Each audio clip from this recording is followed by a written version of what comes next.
Welcome to a special episode of the award-winning Retail Tea Break podcast. My name is Melissa Moore, the Retail Advisor, and each week I'm joined by industry experts, retailers and brands to dispel the myths, share their knowledge and give you an insight into the retail industry. This is a special megamix episode recorded live at NRF's big show in New York. So I'm bringing you short, sharp conversations with industry leaders from the expo floor, sharing what's really shaping retail as we head into 2026. No hype, no crystal balls here, just honest insights on priorities and pressures in retail right now. But a little warning, NRF's big show had over 41,000 people in attendance, so with the hustle and bustle, the audio isn't always crystal clear.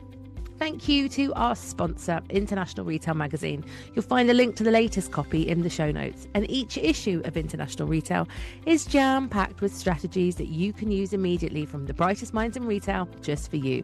So head over to irg-retail.com and subscribe to your free copy of the latest issue of International Retail Magazine today. And remember, listen back to your previous episodes of the Retail Tea Break podcast on your favourite podcast platform. And while you're there, hit that follow button so that you get to listen first every week. And you can, of course, watch us over on YouTube and subscribe to the Retail Tea Break.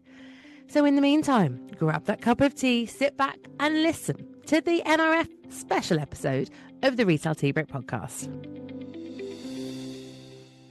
Delighted now to be joined on the Retail Tea Break podcast by the great woman herself, Linda Johansen James, of course, head of the International Retail Group, and of course our delightful sponsors once again for this incredible episode here at NRF. Linda, how's things? It's wonderful, and I'm thrilled to be a sponsor of the Retail Tea Break podcast again. Melissa, you're one of my favorite podcasts. Here you are. Oh, I love this. Yes. Obviously, lots of magazines out. We've always shared them on the Retail Tea Break podcast. Tell us about the latest issue.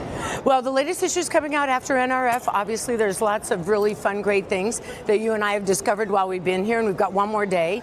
But I am happy to announce that Nick Hallborough from the Retail Nomad is going to be on the cover. And we're going to really be talking about what he's doing globally to really impact retail. And of course, Melissa, your article. Fantastic. Yep, and Chris Igwe, and then multiple surprises. I love this. So actually loads of guests we've had on the Retail Tea Break podcast will be in the latest issue. I will share all those details when the show notes come out. Yes. But I've been told you've written a book on AI too at this stage. Yes. Tell us a little bit about them.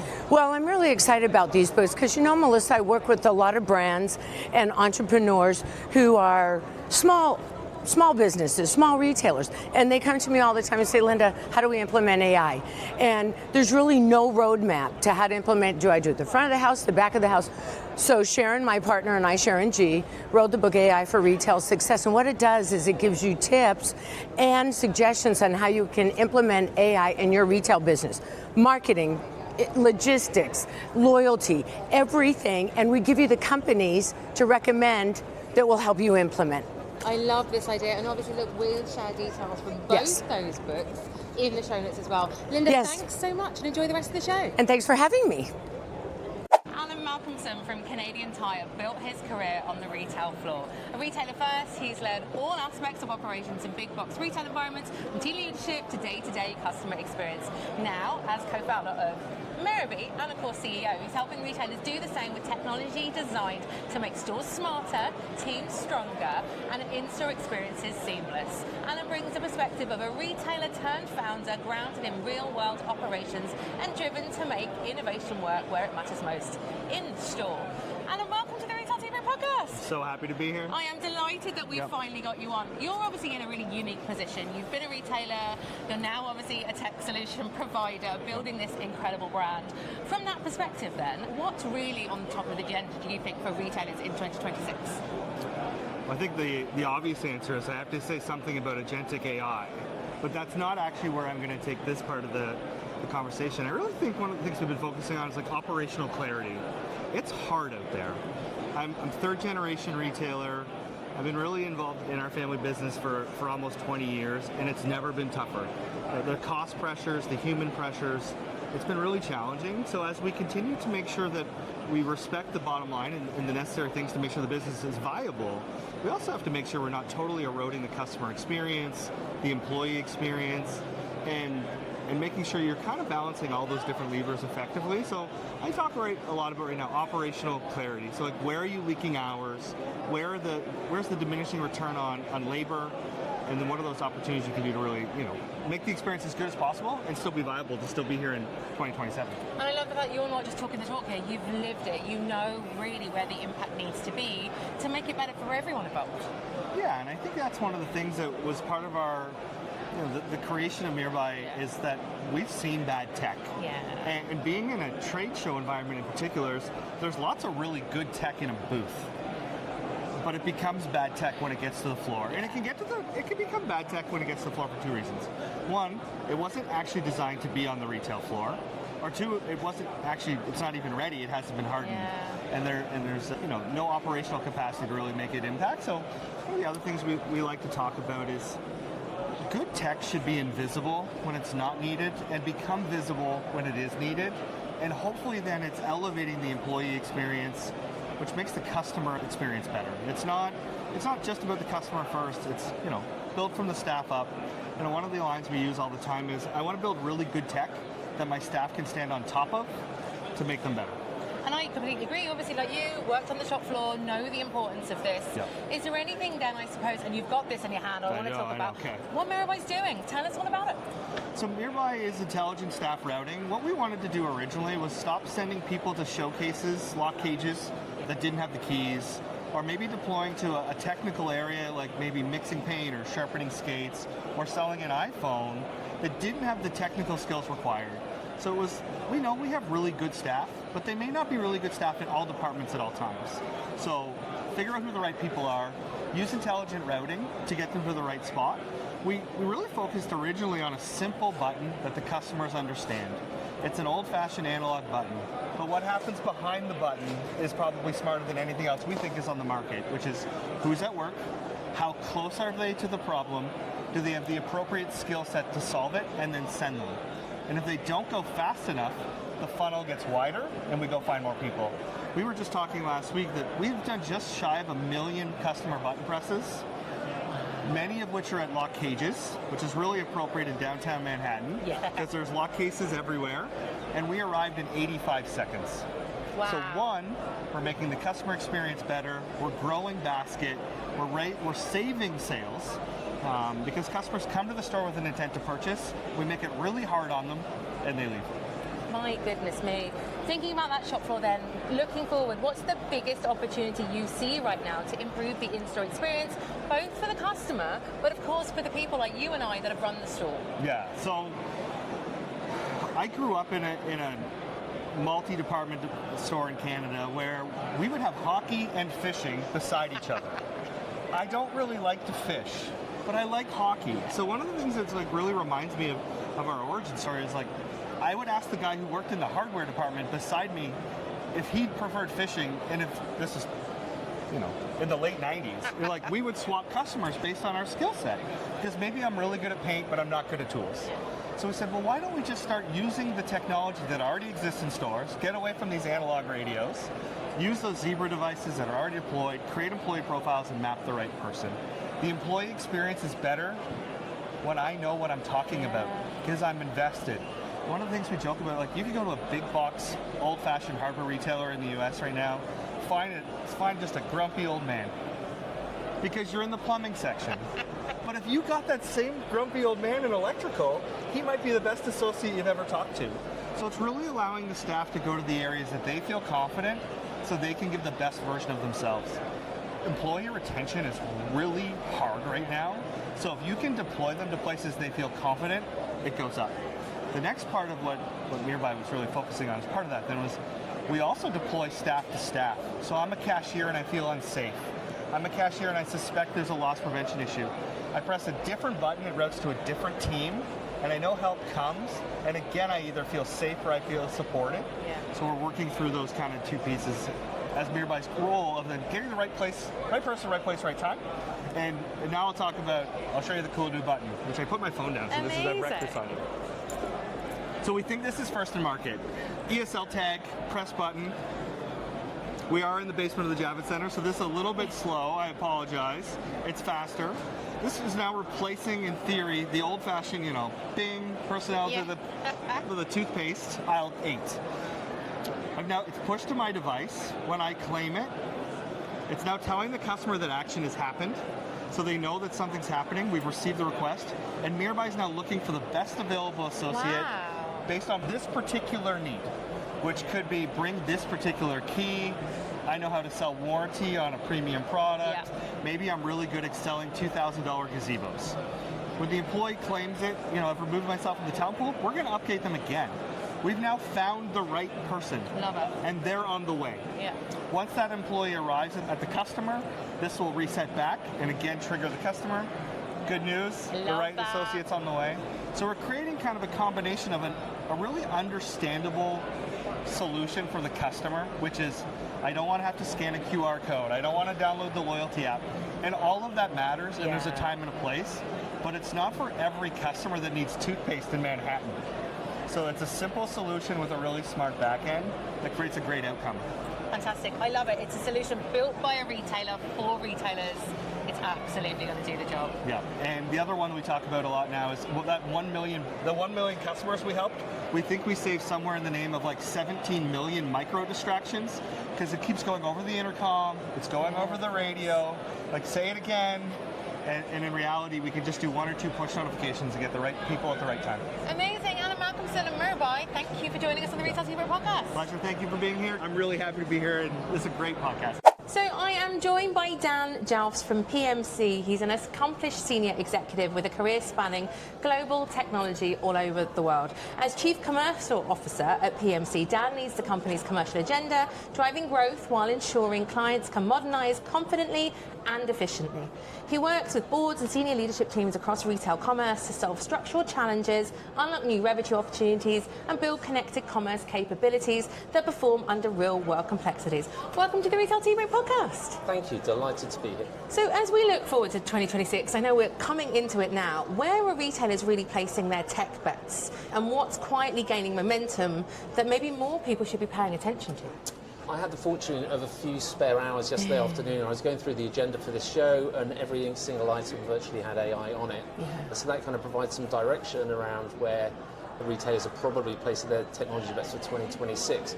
But actually, I feel that's a potential false guide, because what's happened in 2025 is they've achieved a level of confidence that there are some AI use cases that deliver return on investment. And I think when they look to scale that out in 2026, what they're realizing is they've got a data management problem, and they really have to solve for that first before they can scale out their AI strategy. So that is actually where I think you'll see a lot of investment from retailers in 2026, having coherent data strategies, putting those together to put them in a position when they're AI ready, and working with consultancies and partners to design those well and build those so the data is robustly managed for an AI future. That's really interesting, and I think it's something that maybe has been skipped, did you say, or almost forgotten. People have jumped straight into the AI. I agree. Yeah, it's a hard one. What are you seeing? Just that there's excitement with the buzzword, and the first sort of proof of concepts that the industry worked on last year has exposed a sort of legacy data management challenge that needs to get solved before adoption at scale of AI can happen. Yeah, completely. Retailers then, how are they using tech to achieve more with fewer resources? Obviously, depending on the market you're in, cost of living crisis, the economy's almost taken a boom and bust approach that, companies are striving to spend but in the right place.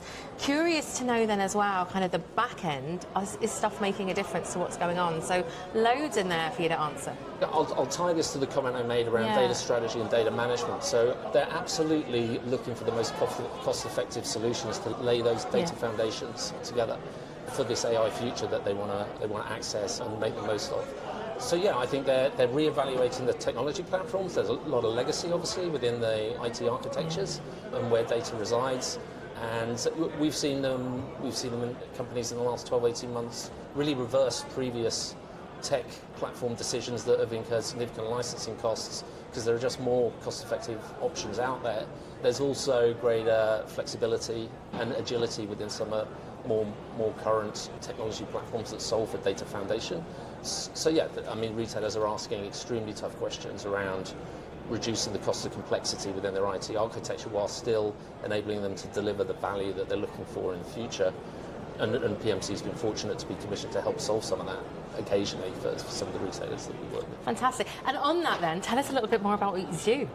We have a number of capabilities within our business. We like to lead with a strategic design and strategy and helping retailers reimagine what their future might look like for them as new technology enablers come in and disrupt and create new opportunities for them to deliver value for clients. So we're looking at customer experience and strategic design first, and then we help architect and build the future technology stacks for retailers that choose to engage with us, and we're able to wrap around managed services to provide 24/7/365 support to those retailers for these technology stacks that we create to enable their futures. Fantastic, I love that, it's needed. Cybersecurity then, I can't have you here and not mention this with everything going on. Firmly obviously on the agenda, I suppose it really came to the fore in 2025, it's definitely not going anywhere. You know, we've seen incidents, as we talked about, Marks & Spencer, Harrods.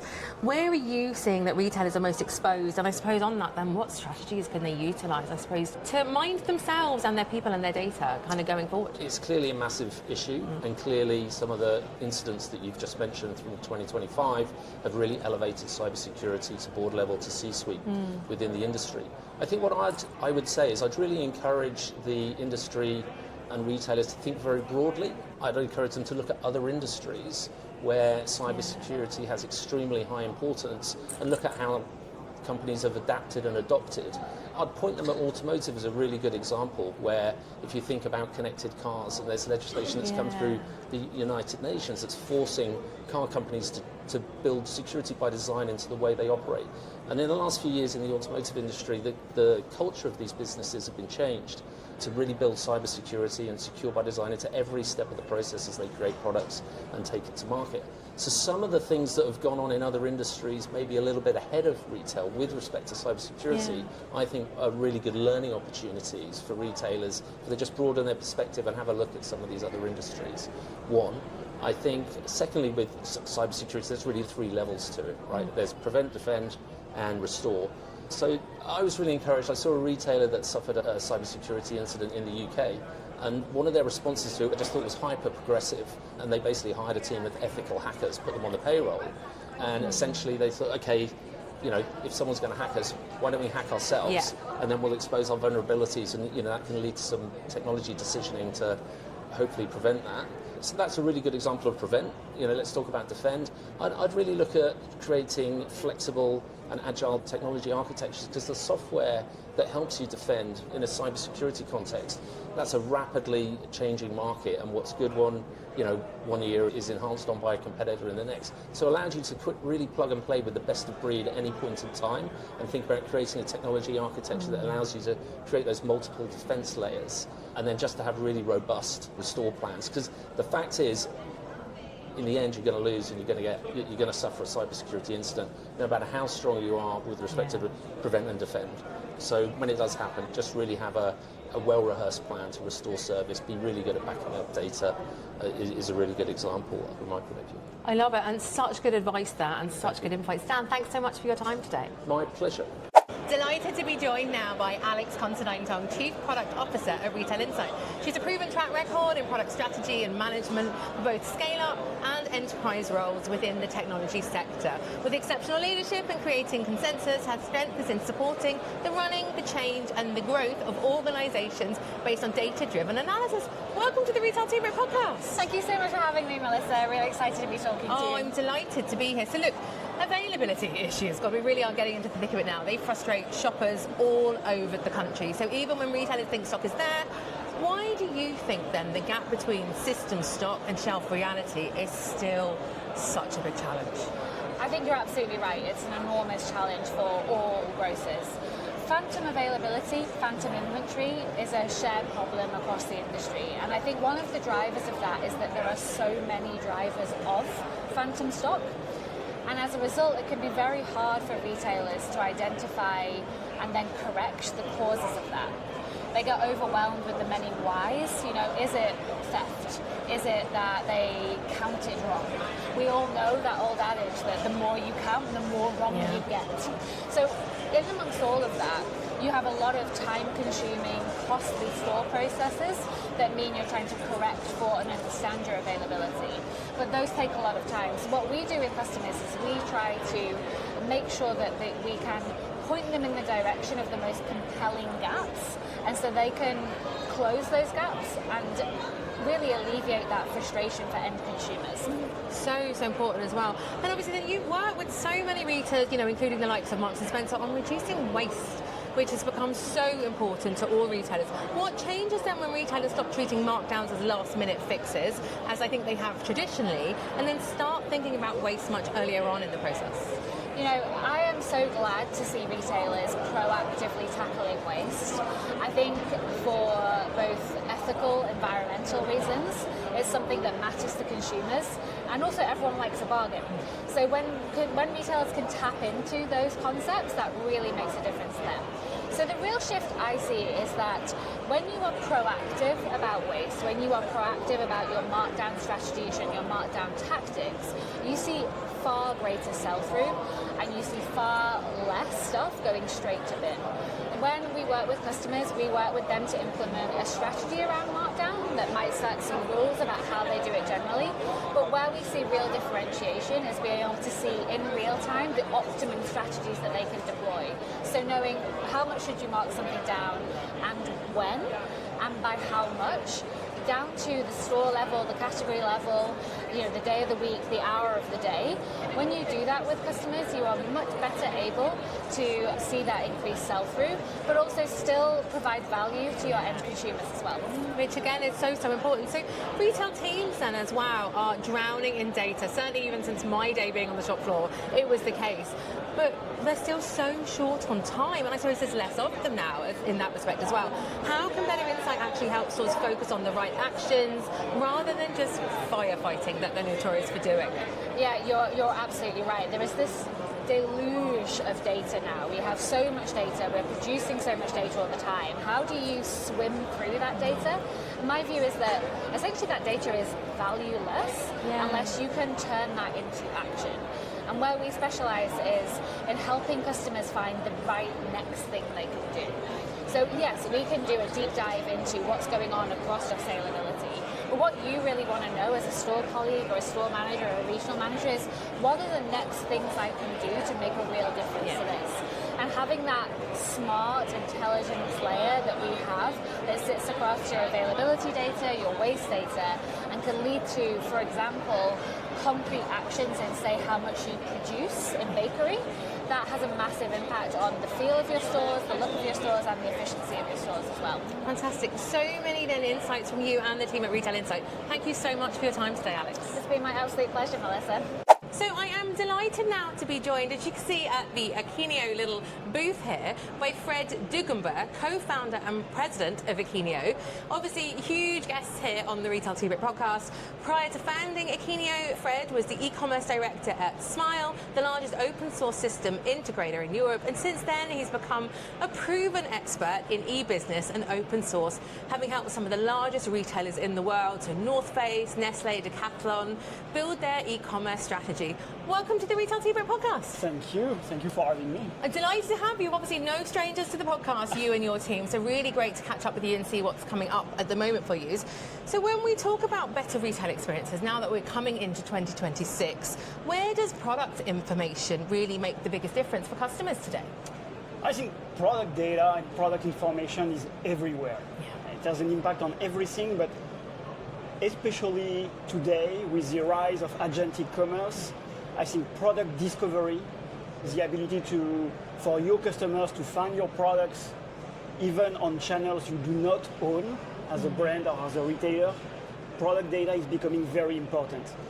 During the past winter holiday, we know that 20% of the purchases online were influenced by ChatGPT or another agentic engine. 20%, that's a lot. That means that people are actually searching for your products on ChatGPT or Perplexity. And to give them a good answer, they need your product data, right? And so your product information is becoming the vessel for your brand identity and for the fact that your product are going to be presented and surfaced to those consumers. It's fascinating. That 20% is huge, and I presume it's just going to grow from and here. It's going to grow, and I mean 20%. It's almost the first year. Yeah. We'll watch this space as I suppose we go through the year as well. And then we're consistently hearing then that retail teams are under pressure, move faster, be more consistent. I've obviously come from shop floor retail myself. I saw that back then, and I think it's getting swifter and swifter and faster as we go. How does what Akeneo is doing right now, how is that supporting them? I think what we are trying to do right now is everybody is telling you AI is our number one priority. Yeah. We need to do something about AI, and so people are doing tests and POCs, but sometimes they don't really look at what is the outcome of what they are doing. And for instance, what we are doing at Akeneo now is telling them exactly, okay, this is how ChatGPT is talking about your products, or is ChatGPT recommending your product for specific requests. So we are helping those retailers to make sure that whatever they do, how much effort they are putting in something, is it paying back? Yeah. Because it's going to help them to prioritize and making sure that they are putting their efforts at the right time and at the right place. And actually that then sounds like it's helping the retailer or the staff, the team on the shop floor, but it's also then helping the customer in the long term. Absolutely, yes. It's and if it's good for the consumer, it's Yeah. good for the brand. So useful. And then AI, obviously, as you've been saying, it's everywhere. We know, as you said, that 20% from ChatGPT. From your perspective then, what's the one thing retailers need to do and to get right in that respect with their product data before AI can genuinely add value for them? I think the first priority is to break silos, because the product data exists, but it's very scattered, it's everywhere, and so the number one priority is to make sure that you have everything in one place. Maybe it's not going to be perfect, it can be improved, but at least you have everything in one place. Just before our meeting, I was talking with a CIO of a large fashion retailer here in the US, and he was telling me 2026 is the year of product attributes. That's their baseline for 2026. Yeah. 2026 is the year of product attributes. That means that they are really thinking about, okay, we have a lot of data in many different places. How do we put it together, and how do we start from here to improve it and making sure that we are ready for the AI new wave? It sounds like a fantastic use of time and resources and money. As you say, as we move through 2026 with AI becoming more important to the consumer, it's really helping the retailer as well. Absolutely. Yes. Brilliant, Fred. Thanks so much for your time today. Thank you, Melissa. So delighted to be joined this afternoon by Isabel Arkvik, who is the Chief Expansion Officer at C2 with over 20 years international experience across retail and enterprise software. She's a deep insight into how IT and digital solutions create business value and help retailers succeed in a digital-first landscape. Welcome to the Retail Tea Break podcast. Thank you very much for having me. Absolutely delighted to have to. And of course, you're also a Woman in Mac ambassador and a member of the Mac Alliance Community Council, which I definitely want to hear a little bit more about. But to kick us off then, we hear that term unified commerce everywhere, especially at events like we're at here at NRF. But based on C2's experience working with retailers, what are the common challenges when trying to genuinely integrate the physical stores with digital channels nowadays? So what we see out there, what they're really struggling, and typically they are sitting with like old legacy technology, and it's super hard to integrate them. And the key, in order to enable unified commerce experience, you need to have the data in real time. And if you can't integrate to get the data flowing in real time, actually, you can never ever get a unified experience. And you also need to have like a 360 view around the different sales channels. Independent of if it's in store or online, everything needs to be connected. It needs to be unified. So I have to say, to enable and look into your tech stack, to build the foundation and platform that can enable this real-time data flowing between each other is crucial. And it's become so much more important, I suppose, in the last few years as well. But on that then, there's so much pressure nowadays on store teams. I've come from a stores background in that respect. It was heavy 10, 20 years ago. It's become more and more important now. I see that an awful lot with teams, but however, you're able to support them with real-time visibility, which I think, again, having come from shop floor, is an absolute game changer. You can help them with visibility of inventory, customers, channels. This must be having then a huge impact, not only on the team in the shop, but also on their customer too. Definitely. And if you look into to the experience in store. Everything starts with the store associate. Yeah. You need to empower the associate with the right tool and the right information to help serve the customer. If they have the right tool with the right data and the real-time data, you can enable so much more. You can start working with upsell, cross-sell, and really do another difference for the customer that creates like the exceeding experience you want. It sounds like almost utilising what C2 does, we're actually delivering a more personalised service to the customer. Exactly. It's fantastic. So, getting into 2026, we're obviously here at Javits as NRF to kick off the year. Retail never stands still. I mean, you know that. You've been in the industry a long, long time. As the pace of change accelerates, what should leaders be, I suppose, prioritising as we go forward to make sure their commerce platforms support growth rather than holding them back like you described? I think what we've seen during the year is that they heavily invest on the digital side during COVID. And what has been suffering is really the technology in store. So now it's the time to really do a change in store. And typically also what I've seen is that you lean towards looking into what you have as the legacy solution. You need to dare to think differently. You need to look into modern technology. Don't stick with what you have and upgrade to a new version of it, because that might not be what you're needing. Look into what is your challenge, what are your needs, and look into the right tool to actually support your needs. And also you need to think about, independent or not, but you need to think about a future-proven technology that you can grow with, because you know that the digitalization moves at such a high speed, so you need to have a technology that you can adjust and you can adapt with what's to come, because we don't know what's coming. Everything's going so fast at the moment, and also with AI. Absolutely. And I suppose on that then, it sounds like utilising the time this year will enable you to future-proof your physical stores and your online presence, obviously, for your customer going forward. Absolutely. That's crucial. So, final question then, because I know it's something big on your agenda as well while I have you. Women in Mac Ambassador, tell us all about that. So it's all about supporting the women in Mac. I'm super happy to be a part of the women in Mac as well. Oh, gorgeous. Great note to end on. Isabel, thanks so much for your time today. Thank you for having me. Thank you for listening to this special episode of the Retail Tea Break podcast, which was recorded live at NRF in New York. And a huge thank you to our sponsor, International Retail Magazine. The next issue is out in February. And then we're back with season 10 in March with a whole host of special guests on the Retail Tea Break podcast. So in the meantime, remember you can listen back to all previous 9 seasons on your favourite podcast platform. While you're there, hit that follow button so that you get to listen first every week. And you can, of course, go and watch us over on YouTube and subscribe to the Retail Tea Break. Thank you for listening. I really appreciate it, and I'll see you very soon.